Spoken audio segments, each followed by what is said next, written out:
ഫയൽവാൻ രാമുവും അടിമഭൂതങ്ങളും. ഗ്രാമത്തിൽ നിന്നും ദൂരെയായി രാമു എന്ന ഫയൽവാൻ താമസിച്ചിരുന്നു. അവന്റെ അടുത്ത് 50-ലധികം എരുമകൾ ഉണ്ടായിരുന്നു. അവൻ ദിവസം മുഴുവനും അവയെ മേച്ചുകൊണ്ടിരുന്നു. അവയുടെ പാലാണ് ഫയൽവാൻ രാമു കുടിച്ചുകൊണ്ടിരുന്നത്. ഇതായിരുന്നു അയാളുടെ ദിനചര്യ. അങ്ങനെ പാൽ കുടിച്ചു കുടിച്ച് അവൻ ഒരുപാട് ശക്തിയുള്ളവനായി തീർന്നു. അവനെ എതിർക്കാൻ ആർക്കും കഴിഞ്ഞിരുന്നില്ല. അവൻ എപ്പോഴും 50 കിലോയുള്ള ഒരു ലോഹദണ്ഡുമായാണ് നടന്നിരുന്നത്. ആവശ്യം വരുമ്പോഴൊക്കെ അവൻ ആ ദണ്ഡ് ഉപയോഗിച്ച് യുദ്ധം ചെയ്യുമായിരുന്നു. അങ്ങനെയിരിക്കെ അവൻ ആ വഴിയെ പോകുന്നവരോടും വരുന്നവരോടുമൊക്കെ ഇങ്ങനെ ചോദിച്ചു, എന്റെ കല്യാണം എവിടെ നടക്കുക? അതെ, എന്റെ കല്യാണം എവിടെയാന്ന്. പക്ഷേ അതിന് ആളുകൾക്ക് ഒരു മറുപടിയും ഉണ്ടായിരുന്നില്ല. അതുകൊണ്ട് അവൻ ആ ആളുകളെ ആക്രമിക്കുമായിരുന്നു. അങ്ങനെയിരിക്കെ ഒരു ദിവസം ഒരു ബ്രാഹ്മണനും അയാളുടെ അനുയായിയും കൂടി ദൂരെ ഒരു നാട്ടിൽ ഒരു വിവാഹത്തിനു വേണ്ടി ആ വഴിയെ പോവുകയായിരുന്നു. പോകുന്ന വഴിക്ക് അവർ രാമു ഫയൽവാനെ കണ്ടു. എല്ലാവരോടും എന്ന പോലെ അയാൾ അവരോടും ആ ചോദ്യം ആവർത്തിച്ചു. എന്റെ വിവാഹം എവിടെയാ നടക്കുക? അവർ രണ്ടുപേർക്കും ഉള്ളിൽ നല്ല ഭയമുണ്ടായിരുന്നു. അവർക്കറിയാമായിരുന്നു ഉത്തരം പറഞ്ഞില്ലെങ്കിൽ അയാൾ അവരെ മർദ്ദിക്കുമെന്ന്. അപ്പോൾ ബ്രാഹ്മണന്റെ കൂടെ ഉണ്ടായിരുന്ന ആൾ ഒരു ബുദ്ധി പ്രയോഗിച്ചു. ദൂരെയുള്ള ഒരു മരം കാണിച്ചിട്ട് പറഞ്ഞു, നിന്റെ വിവാഹം അവിടെ നടക്കും. രാമു ഫയൽവാന് വളരെയധികം സന്തോഷമായി. അവൻ തന്റെ എരുമകളിൽ നിന്നും 10 എണ്ണത്തെ അവർക്ക് സമ്മാനമായി നൽകി. എന്നാ പിടിച്ചോ, നിങ്ങളിതിനെ കൊണ്ടുവെക്കൊന്നേ. എനിക്കിതിന്റെ ആവശ്യമില്ല. ഞാനിതിനെ വെച്ച് എന്ത് ചെയ്യാനാ? ഞാൻ എൻ്റെ ഭാര്യ വീട്ടിൽ പോവുക. അവിടെ പോയി ബന്ധം സ്ഥാപിക്കാലോ. ഇത്രയും പറഞ്ഞ് അവൻ അങ്ങോട്ട് പോയി. രാമു ഫയൽവാൻ ആ വലിയ മരത്തെ ലക്ഷ്യമാക്കി മുന്നോട്ട് നടന്നു. അവിടെ ഒരു കുടിലുണ്ടായിരുന്നു. ആ കുടിലിനുള്ളിൽ ഒരു സ്ത്രീയും അവരുടെ കുഞ്ഞുമുണ്ടായിരുന്നു. രാമു ആ കുടിലിനുള്ളിലേക്ക് കയറി ചെന്നു. ആ സ്ത്രീക്ക് അയാളെ മനസ്സിലായില്ല. ആരാണ് ഇയാൾ? പിന്നെ ആലോചിച്ചു, അത് ചിലപ്പോൾ എന്റെ ഭർത്താവിന്റെ പരിചയക്കാരനായിരിക്കാം. അതുകൊണ്ട് അവൾ അയാളെ അതിഥി മുറിയിലിരുത്തി. എന്നിട്ട് ഒരു കുടം നിറച്ചും വെള്ളം കയ്യും കാലും കഴുകുവാനായി നൽകി. ആ സ്ത്രീയുടെ ഭർത്താവ് തിരിച്ചെത്തിയപ്പോൾ ഫയൽവാനെ കണ്ട് വളരെ അത്ഭുതത്തോടുകൂടി നോക്കി. അയാൾ ചിന്തിച്ചു, ഇതാരായിരിക്കും? അയാൾ ഭാര്യയോട് ചോദിച്ചു. അപ്പോൾ അവൾ പറഞ്ഞു, ഇയാൾ ആരാണെന്ന് എനിക്കറിയില്ല. ഞാൻ കരുതി നിങ്ങളുടെ പരിചയക്കാരനായിരിക്കുമെന്ന്. നിങ്ങളെപ്പോലെ തന്നെ ക്രൂരനുമാണ്. അയാൾ എനിക്കൊരു അടി തരുകയും ചെയ്തു.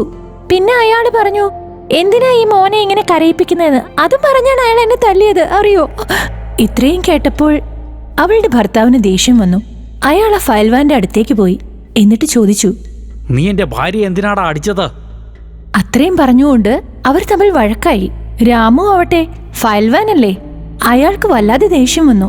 രാമു അവന്റെ കയ്യിലുള്ള ആ ഇരുമ്പ് ദണ്ഡ് വെച്ച് അയാളുടെ തലയിൽ അടിച്ചു. അയാൾ അപ്പോൾ തന്നെ മരിച്ചുപോയി. അയാളുടെ ഭാര്യ ഇങ്ങനെ പറഞ്ഞു, എനിക്കാകെ എന്റെ ഭർത്താവ് മാത്രമേ സഹായത്തിനുണ്ടായിരുന്നുള്ളൂ. ഇനി ഞാൻ എങ്ങനെ ജീവിക്കും? അപ്പോൾ ആ ഫയൽവാൻ പറഞ്ഞു, എനിക്ക് തെറ്റുപറ്റി. ഞാനിതിന് പ്രായശ്ചിത്തം ചെയ്യാം. ഞാൻ നിന്നെ വിവാഹം കഴിച്ചോളാം. അങ്ങനെ അവർ തമ്മിൽ വിവാഹം കഴിച്ചു. രണ്ടുപേരും അവിടെ താമസിക്കാൻ തുടങ്ങി. 5-6 ദിവസങ്ങൾക്ക് ശേഷം വീട്ടിലുള്ള സാധനങ്ങളെല്ലാം തീരാൻ തുടങ്ങി. അപ്പോൾ ആ സ്ത്രീ പറഞ്ഞു, നിങ്ങൾക്ക് എന്തെങ്കിലും ജോലി ചെയ്തൂടെ? എത്ര കാലം ഇങ്ങനെ വിശന്നിരിക്കും? അധ്വാനിക്കാതെ എത്ര കാലം ജീവിക്കുമെന്നാ? ഫയൽവാൻ ആവട്ടെ എരുമപ്പാല് കുടിക്കാനല്ലാതെ വേറെ ഒരു പണിയും അറിയില്ല. അയാൾ ആ സ്ത്രീയോട് ചോദിച്ചു, സമ്പാദ്യോ? എന്താ അത്? പറ. അപ്പോൾ ആ സ്ത്രീ അയാളോട് പറഞ്ഞു, രാജകൊട്ടാരത്തിൽ പോയി രാജാവിനോട് കൃഷി ചെയ്യുന്നതിനായി കുറച്ച് സ്ഥലം ചോദിക്കി.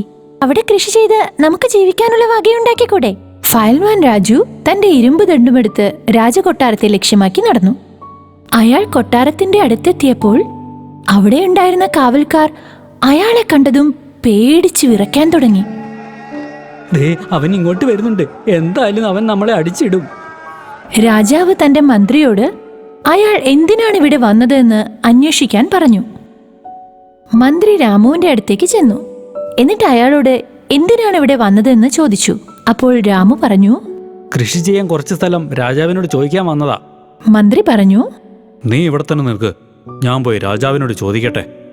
മന്ത്രി തിരികെ രാജാവിന്റെ അടുത്തെത്തി അയാൾ വന്നതിന്റെ ഉദ്ദേശം അറിയിച്ചു.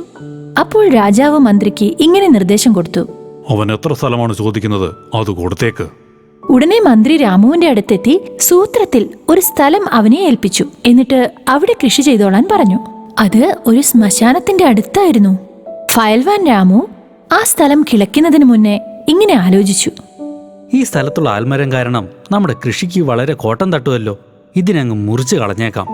ഇങ്ങനെ ആലോചിച്ചുകൊണ്ട് അവൻ തന്റെ ഇരുമ്പ് തണ്ടുകൊണ്ട് ആ ആൽമരത്തിൽ അടിച്ചു. അടിച്ചതും അതിന്റെ ഉള്ളിൽ നിന്നും 7 ഭൂതങ്ങൾ പുറത്തോട്ട് വന്നു. എന്നിട്ട് രാമുവുമായി യുദ്ധം ചെയ്യാൻ തുടങ്ങി. രാമു ആ 7 ഭൂതങ്ങളെയും നേരിട്ടു. ചിലതിന്റെ കാല് പോയി, ചിലതിന്റെ കയ്യ് പോയി, ചിലതിന്റെ തലയും പോയി. എല്ലാവരും വരി വരിയായി നിന്ന് ക്ഷമ ചോദിക്കാൻ തുടങ്ങി. ആ ഭൂതങ്ങൾ എന്തിനാണ് ആൽമരം മുറിക്കുന്നതെന്ന് ചോദിച്ചു. അപ്പോൾ രാമു അവരോട് കാര്യങ്ങളെല്ലാം പറഞ്ഞു. ഇത് നിൽക്കുന്നത് എൻ്റെ കൃഷി സ്ഥലത്താണ്, അതുകൊണ്ട് ഞാൻ ഇതിനെ മുറിച്ചു മാറ്റാൻ പോവാണ്. ഭൂതങ്ങൾ രാമുവിനോട് പറഞ്ഞു, ഈ കൃഷിയിൽ നിന്നുണ്ടാകുന്ന വിളവിൻ്റെ അത്രയും തന്നെ ഭക്ഷണം ഞങ്ങൾ നിങ്ങളുടെ വീട്ടിലേക്ക് എത്തിച്ചു തരാം. പകരം നിങ്ങളിത് മുറിക്കാതിരുന്നാൽ മതി. ഇത് ഞങ്ങളുടെ വീടാണ്, ഞങ്ങളിവിടെ വർഷങ്ങളായിട്ട് താമസിക്കുന്നതാണ്. രാമു വളരെയധികം ശക്തിമാനായിരുന്നു. അയാൾക്ക് അവരോട് അലിവ് തോന്നി. ഭൂതങ്ങൾ പറഞ്ഞതെല്ലാം രാമു സമ്മതിച്ചു. എന്നിട്ട് തിരികെ വീട്ടിലേക്ക് പോയി. ഭൂതങ്ങൾ രാമുവിന്റെ വീട്ടിൽ 6 മാസത്തേക്കുള്ള ഭക്ഷണം എത്തിച്ചു. അങ്ങനെ രാമുവും കുടുംബവും സുഖമായി ജീവിക്കാൻ തുടങ്ങി. രാമുവിന് ഭക്ഷണം എത്തിക്കാൻ ഭൂതങ്ങൾക്ക് വല്ലാത്ത ബുദ്ധിമുട്ടായി മാറി. അവർ വല്ലാതെ തളർന്നു. കുറച്ചു ദിവസം കഴിഞ്ഞപ്പോൾ ഭൂതങ്ങളുടെ ഗുരു അവിടെ എത്തി. ഭൂതങ്ങൾ ക്ഷീണിച്ചിരിക്കുന്നത് കണ്ട് അവരോട് കാരണം ചോദിച്ചു. അപ്പോൾ ഭൂതങ്ങൾ കാരണം പറഞ്ഞു. ഒന്നാമത് രാമു ഫയൽവാനാണ്. അവൻ്റെ ആഗ്രഹം നിറവേറ്റാനും അവന് ഭക്ഷണം കൊടുത്തും ഞങ്ങളാകെ ബുദ്ധിമുട്ടിലായി. ഞങ്ങളാകെ ക്ഷീണിച്ചു പോയി. അങ്ങനെയാണ് ഞങ്ങളെല്ലാവരും ഈ കോലത്തിലായത്.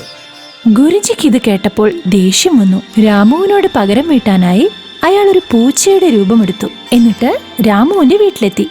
രാമുവിന്റെ വീട്ടിൽ എന്നും ഈ പൂച്ച വന്ന് പാല് കുടിക്കാൻ തുടങ്ങി. ഇത് കണ്ട് രാമുവിന് ദേഷ്യം വന്നു. അതിനെ ഒരു പാഠം പഠിപ്പിക്കണമെന്ന് കരുതി തന്റെ ഇരുമ്പ് തണ്ടുമെടുത്ത് അവൻ വാതിലിന്റെ പുറകിലിരുന്നു. പുറത്തുനിന്നും പൂച്ചയുടെ രൂപത്തിൽ വന്ന ഭൂതങ്ങളുടെ ഗുരു രാമു വാതിലിന്റെ പുറകിൽ ഒളിച്ചു നിൽക്കുന്നത് കണ്ടു.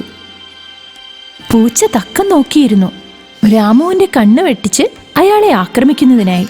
ഇവിടെ രാമുവും അതിനെ ആക്രമിക്കുന്നതിനായി തക്കം പാർത്തിരിക്കുകയായിരുന്നു. പൂച്ച അകത്ത് കടന്ന ഉടനെ അതിനെ അടിക്കുന്നതിനായി.